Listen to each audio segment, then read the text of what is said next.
როგორც კი რუსულ კანონთან დაკავშირებით დაიწყო აქტიურობა, რომელ ჯგუფთანაც მე ვმუშაობდი, ეს არის სტუდენტების ჯგუფი რეგიონებიდან, მათაც ჰქონდათ იგივე აზრი.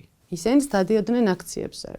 თუმცა მე ამის შესახებ არაფერი არ ვიცოდი, მაგრამ არც გამიკვირდებოდა, რომ გამიგო, რომ მათ ჰქონდათ პროტესტის გრძნობა. თუმცა აი ამ ჩემი უფროსობისთვის ეს იყო წარმოუდგენელი, მათ ჩათვალეს, რომ მე ეს ბავშვები, სტუდენტები დამყავდა აქციაზე.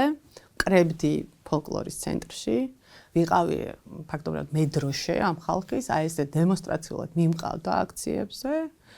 მერე იქ ეს რაღაცა ბრალდება იყო ესეთი რა, ზუსტად სიტყვას ეთქვით თუ ამბობ რა, შენ მიყავდა ადგილზე, მერე ამ ფოტო-ვიდეო მასალას აღებინებდი ბავშვებს და შემდეგ ადებინებდი Facebook გვერდზე.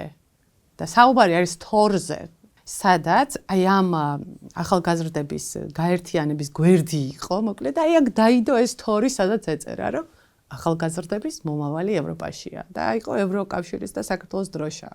მეტი არაფერი აბსოლუტურად. არ ვიცი, რას ცდილობდნენ ოთახში ჩემი გამოკეტვით და მე რაღაცა აი ამ ფსიქოლოგიური ძალადობით. მე ვუთხარი რომ მეთქი, თუ თქვენ აი ამ ფორმით გააგრძელებთ ჩემთან საუბარს და ეს არ იყო საუბარი, ეს იყო ყვირილი და ღრიალი. ფიზიკურად ვერ გავუძლებდი ამ ყოს, ვერ დავესწრებოდი მოკლედ.